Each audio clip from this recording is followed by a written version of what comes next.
There's nothing in law that prevents a government official from looking at your Twitter account, just looking at it, right? But if they want to start compiling reports about the content of that account and sharing it in an official capacity with others in the government, that's kind of like creating a file on you, right? And that type of activity is severely constricted or restricted by a federal law, among other laws, called the Privacy Act. It protects your privacy. It means the government can't create files on you improperly. That's exactly what was going on in the Ukraine embassy.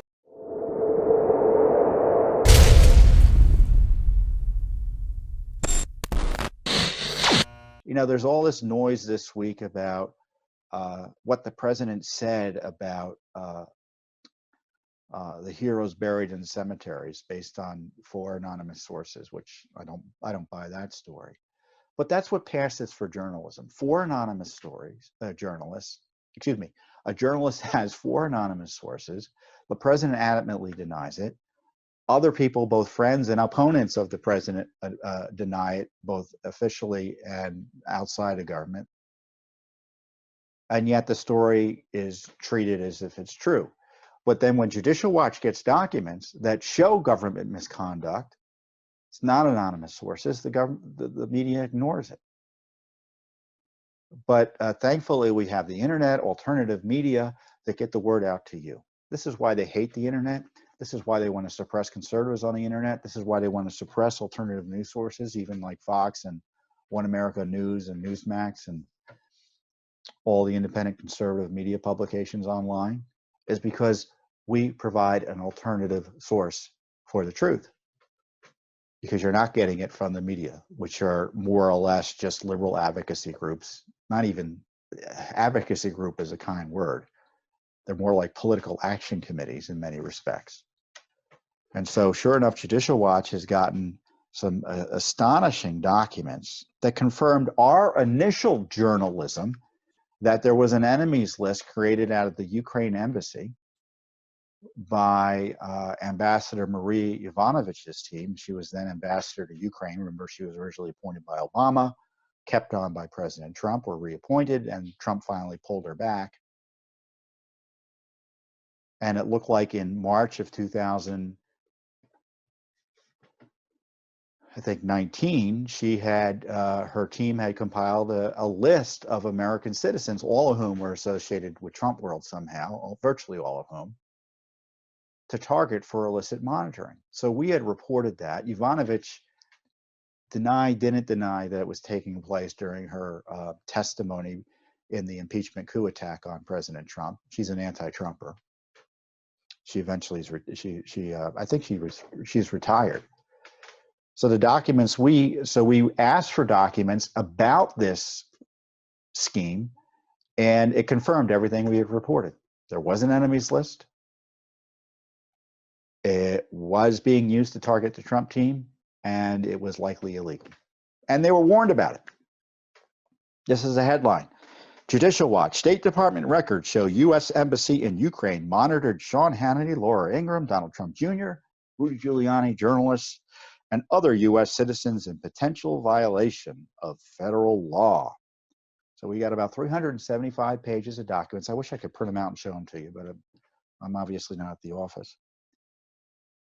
Showing that the Ukrainian embassy under, again, then Ambassador Marie Yovanovitch, was monitoring the social media accounts, specifically Twitter, it looks like, of these innocent Americans. Now we wonder, what does the law have to do with that? Why can't they do that?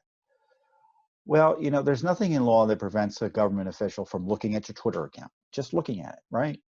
But if they want to start compiling reports about the content of that account and sharing it in an official capacity with others in the government, that's kind of like creating a file on you, right? And that type of activity is severely constricted or restricted by a federal law, among other laws, called the Privacy Act. It protects your privacy. It means the government can't create files on you improperly. And that's exactly what was going on in the Ukraine embassy, as they were desperately trying to keep Ambassador Yovanovitch in her job, as they were trying to suppress questions about Ukraine's efforts with Obama to subvert the election in 2016 and subvert questions about what the Soros-connected group was doing there in Ukraine, also involved in the elections, and to suppress questions about, of course, Joe Biden and Burisma and that entire mess. And so what they did was use government employees to track Americans and what they were saying about the topics I just raised. And who are the people they were tracking? Laura Ingraham, Sean Hannity, Rudy Giuliani. So you had Rudy Giuliani, the president's lawyer, being improperly tracked by the government. Dan Bongino, Dan, Sebastian Gorka, John Solomon, Jack Posobiec. Jack works for OANN. Ryan Saavedra, who's a reporter. I think he's with the Daily Wire. Sarah Carter, who you know from Fox. The president's son, Donald Trump Jr. Michael McFaul, who was actually an Obama appointed, used to be a Russia ambassador, I think. So he's kind of the outlier there, but he is on the list. Lou Dobbs, you all know the great Lou Dobbs, and Pamela Geller, who's a conservative activist out of New York on international issues and anti-Semitism and battling radical Islam. The search terms that were monitored by State Department officials on the social media included Yovanovitch, Ukrainian ambassador, Ukrainian ambassador, Ukraine Soros. It's interesting how Soros's name keeps on popping up in these scandals. Clinton campaign, Clinton, and Biden Burisma. And the emails also show that Yovanovitch, was aware of this monitoring.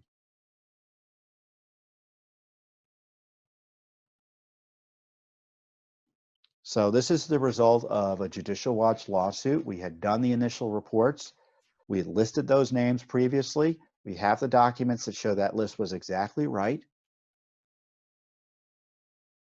and that the search terms were even more political than we thought. When we first reported it, we had a source tell us, this is not an obscure rule. I mean, the Privacy Act and that law and the other laws like that.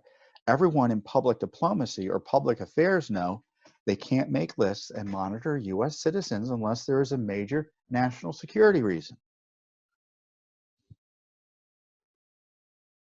If the illicit operation occurred, it seems to indicate a clear political bias against the president and his supporters. Yovanovitch, as we reported, a career diplomat who also led American embassies in Kyrgyzstan and Armenia, was appointed ambassador to Ukraine by Obama in 2016, so she was there during the election season. She was recalled by the State Department in May of last year, and now she's no longer a State Department official. This is what the email says. This is the subject of the email, monitoring developing U.S. social media narratives on Ukraine.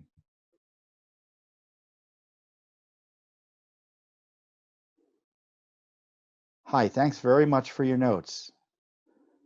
The English language Twitter search phrases we're currently using for the issues are, as I said, Yovanovitch, common misspelling, so two spellings of the name, Ukrainian ambassador, Ukraine Soros.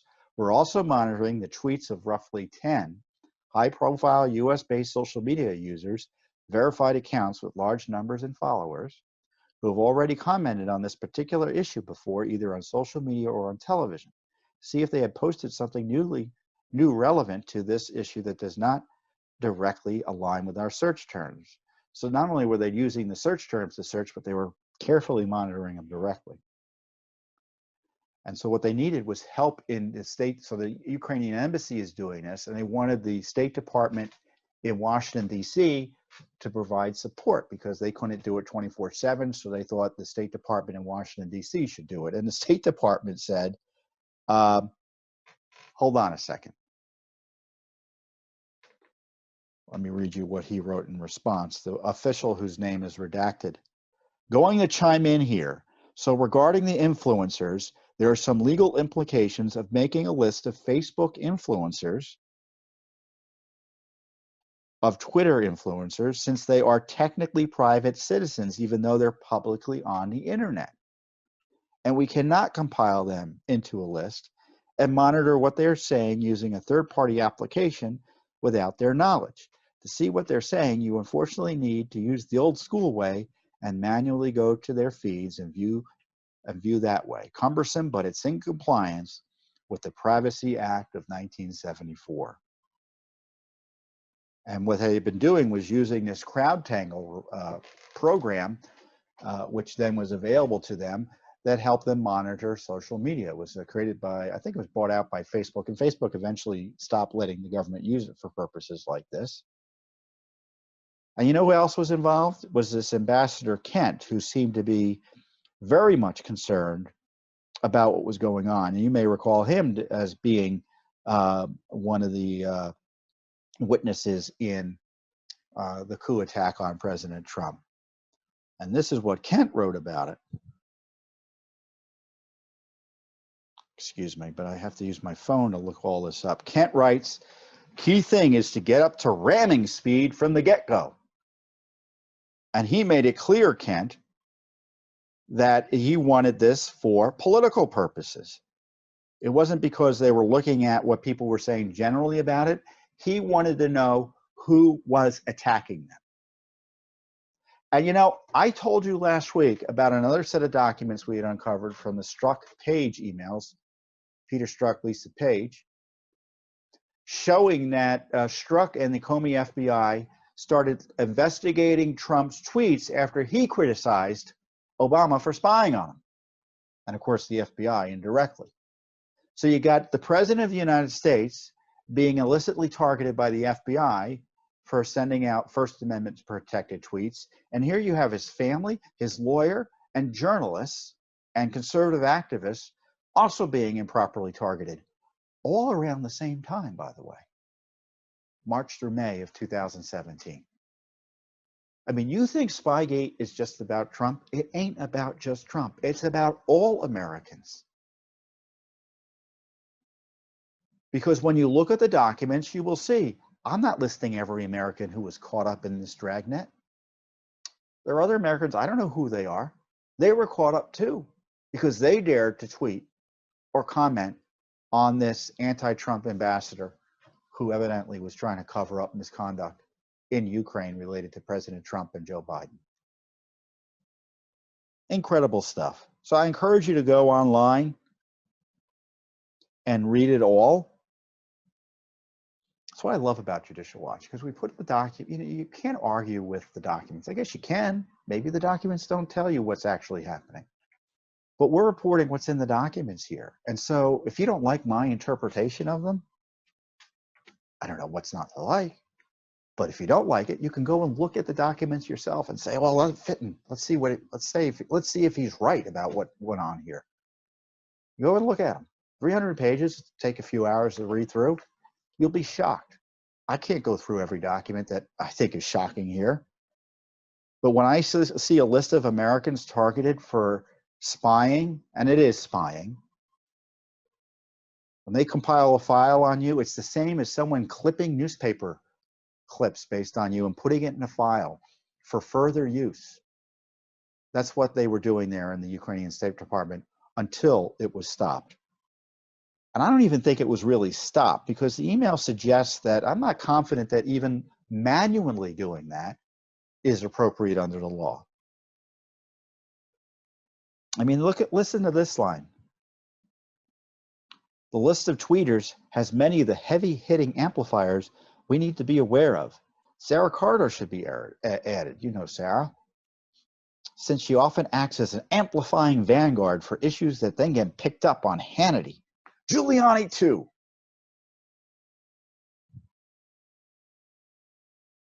Unbelievable stuff. And what is the media doing with this? Nothing. Nothing. Is DOJ investigating this? I doubt it.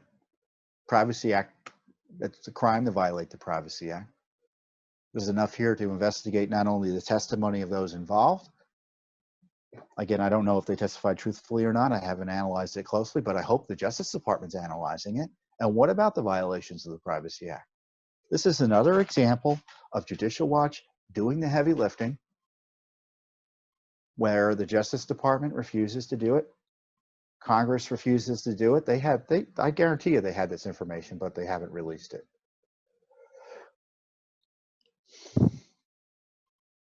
And of course, the State Department's had this. I think we reported on this in October of last year. Maybe it was October of last year.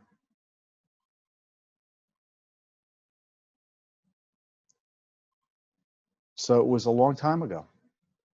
Certainly we asked about it for, let me see. I want to get the specifics. Oh yeah, we began our investigation in October last year. It took them nearly a year to get us these 300 documents.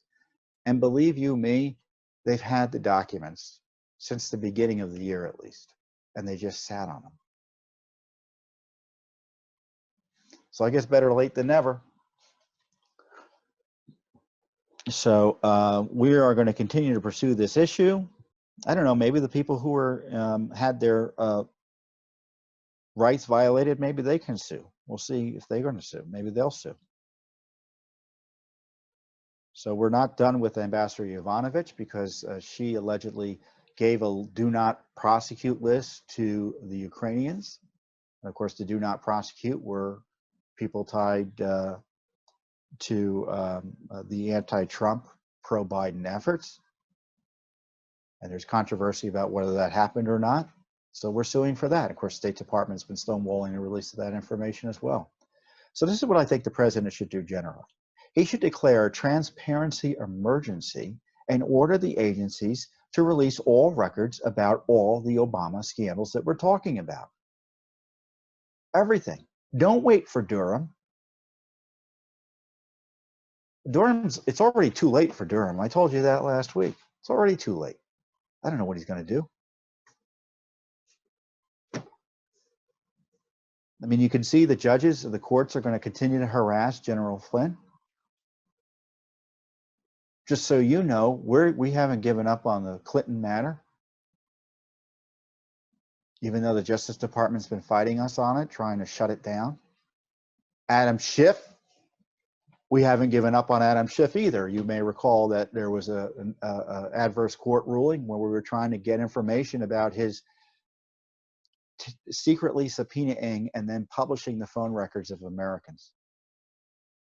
An absolute violation of the rule of law, in my view, and the civil rights of those Americans, including the president's lawyer, Rudy Giuliani. Journalist John Solomon was targeted here. Devin Nunes was targeted by Schiff. So we've filed an appeal there, or filed a notice of appeal. So we're going to keep on pushing. And the rule of law continues to be kind of throttled by these leftists in the courts. So I told you that Judge Sullivan, well, I didn't tell you this. So the full appellate panel, the en banc panel, gave Judge Sullivan another bite of the apple to continue his judicial harassment of General Flynn. I think the president should pardon General Flynn. Judge Sullivan's going to try to drag this out in a way as to make it impossible for Flynn to get out of it. He should just pardon him. And it's not about General Flynn. Of course, it is about General Flynn, but it's also about attacking the presidency by unlawfully removing, through criminal activity, the president's national security advisor, Flynn, making it harder for him to conduct his job as president. That's why he should be pardoned. I mean, even the judges, they were saying, well, how come there was a fight within, I encourage you to go read that decision. It's the political decision,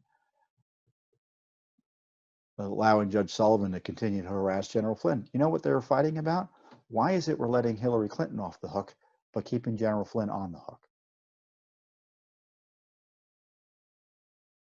I mean, Hillary Clinton, her misconduct and the desire to cover it up corrupted the Justice Department even further, corrupted the FBI, and you can see here in the courts, it's even disrupted the fair administration of justice.